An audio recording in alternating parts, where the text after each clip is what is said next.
Guys, magpapalit tayo ngayon ng brake caliper kit. Yan, tumutagas na naman siya. Ulit. Ginagawa na natin ulit dati, pero tumagas siya. Kasi ang dating kinabit namin dito, yan. Inapakan na yung brake pedal sa loob para lalabas yung piston. Para mapalabas natin at mapakita sa inyo kung ano talagang kailangan palitan. Unti-unti nang lumalabas yung piston. Yan, hinihila na natin ngayon. Yan. Kita natin ngayon kung bakit siya tumagas. At ipapakita natin sa inyo kung ano talaga yung dahilan niya. Kung bakit tumagas siya. Ito na. Yan. Malakas ang tagas ng brake fluid niya, guys. Yan.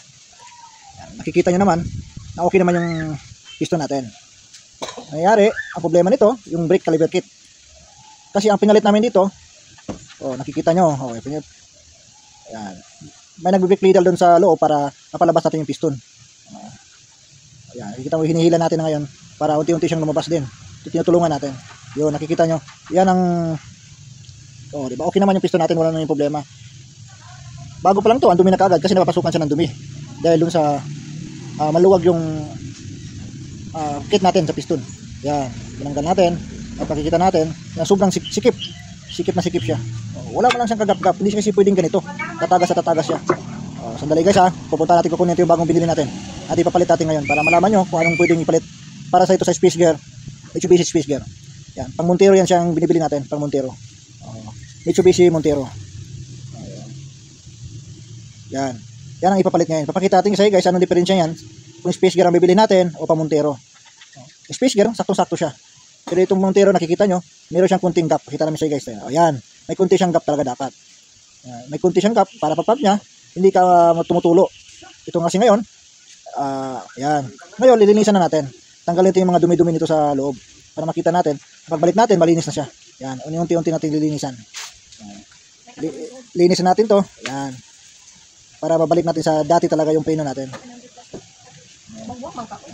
Yan. Basta ilagay natin yung may space siya ng konti. Ito yung saktong-sakto siya. Dapat may pang Montero guys Mitsubishi space gear, pero ang gamitin natin Mitsubishi Montero. Hindi siya pwedeng Mitsubishi ang bibilin kasi nang binigay sa auto supply. Pinipilit nila. Ayan ang binibigay sa atin, papagamit kay pang space gear daw. Pero ito nasubukan na namin. Ay hindi talaga siya magsilbi. Tumutulo talaga siya, tumatagas siya.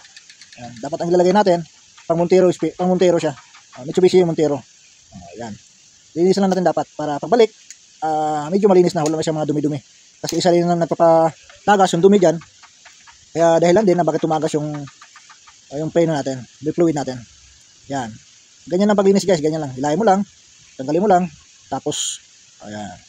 Yan, kinabitan natin para makita natin kung saktong-sakto na siya. Yan. Para pagbalik sa piston mamaya, maganda na siya. Yan. Yan. Unti-unti natin guys, hinahin lang, masyadong madaliin. Kasi para sigurado tayo sa ginagawa natin. Ngayon, ibabalik natin yung piston. Makikita nyo ngayon guys na kung paano ikakabit yung piston. Kaya ito lang kasimple. Kunting tulak nyo lang. Ipapasok nyo na. Ang ginagawa natin dito, pinapasok kasi may gatla yan, dapat napasok yung o-ring natin dyan. Yung kit na ito binibili, dapat saktong-sakto talaga dyan. Yan. Para pagbalik natin ng piston, saktong-sakto siya. Yan, nakikita nyo naman na okay naman yung malinis na siya. Ngayon, pwede natin ibalik yung piston. Lagyan natin brake fluid ng konti. Yan. Para pagpasok hindi masyadong masikip. Yan. Ganyan lang kasimple yung pagtrabaho ng magpalit ng repair kit. Brake repair kit. Kahit kayo guys, kaya yung gawin itong ganito. Mag-DIY lang kayo. Basta ipapalit nyo pang Montero space gear, ay pang Mitsubishi space gear, ang ipalit nyo pang Montero. Pang Montero ikakabit nyo guys. Kasi pang space gear sobrang sikip. Kami mismo nagpatunay kasi ang ginagawa namin ito pang space gear to Nabili namin, binigay sa auto supply pang space gear. Hindi siya, sobrang sikip talaga siya. Hindi man siya naabutan ng 2 araw, tumagas ulit. Kasi walang gap. Pinipilit kasi ng auto supply, pang space gear talaga dapat. Para lang hindi mapahiya nagbebenta sa auto supply, kinabit namin. Ito na naging resulta. Yan. Kunting diin lang, pasok na natin kunting diin lang. Yan. Ganyan lang. Ganyan lang paglalagay ng repair kit. Balik natin yung guma ngayon, yung takip niya para sa mga dumi.